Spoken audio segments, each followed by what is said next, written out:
Hey everybody, this is Jared again. We are picking up in our second week in our series called Good Idea, Bad Idea. This week we're talking about dating. And this is weird because the Bible doesn't say anything about dating anywhere. And yet we see it everywhere in our culture. And because of that, we don't really begin to approach dating as a biblical issue. And see, when most of us think about our children dating or our teenagers, our students dating, well, moms, the first thing on our mind is, did he bathe? I hope he remembers his manners. And dads, when your little girl is actually going out on a date, all you're thinking is, I will look for you. I will find you. And I will kill you. but see, it doesn't take much to realize that we're worried about a lot of the wrong things. The harsh reality is that dating is ingrained in our culture, and we can try to push back against it, or we can try to redeem it. But just like a lot of the other things that the Bible doesn't explicitly mention, we have to use biblical principles and wisdom to kind of sort things out and figure out how to operate. Perfect example. Wisdom tells us that when two teenagers go on a date to a movie theater, it's not a date, it's a makeout session.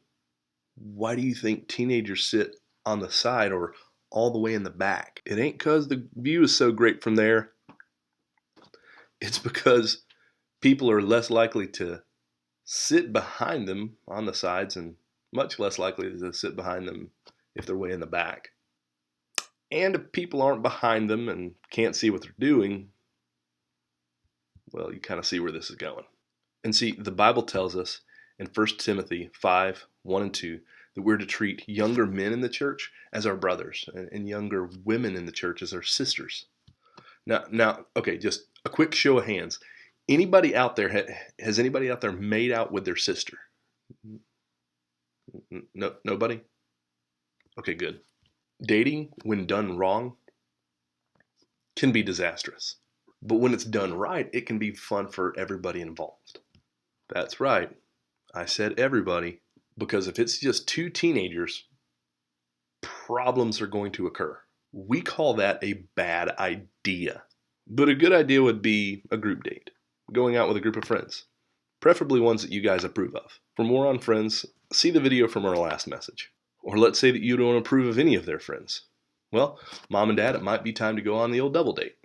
And that gives you guys plenty of opportunity to see how your student interacts on a date. And it gives that young person plenty of opportunity to see how your child sort of acts in a real situation. Some questions that you guys might be able to ask after this message are, what are some of the things that you like about this person? What are some random things that you know about them? Like their favorite sports team, their favorite movie, some place that they'd like to visit. Something else that you can ask your students is, what is it that you can only find out about this person when it's just the two of you? And parents, this would actually be an incredible opportunity for you to sit down with your students, probably one-on-one, and get real with them and tell them about the times that you have messed up in your own dating life. And you might be thinking, hey, but Jared, what would they possibly think about me if they knew how I'd failed in this situation? They would think that you're human, approachable, in touch with a lot of the issues that they're facing. Dating is an important part of our lives. It sort of determines who's going to be on the short list of people that we marry. And who we marry ultimately affects the overall trajectory of our lives. And students don't really think about that. They don't really think about the fact that if I date this person, there's a much higher chance that me and this person could eventually be married. I know this can be a touchy subject for some of your students. It's a little awkward to talk about. It's a little awkward for me to talk to them about. It's probably really awkward for you guys to talk to them about it. But it's something that does need to be talked about. And hopefully this message will help them. If you guys have any questions, if you guys have any comments, something that might help in the message or something that might just help with your students, please let me know. It would be great to be able to pass this information along to other parents. Hope you guys have a great week, and we'll talk to you soon.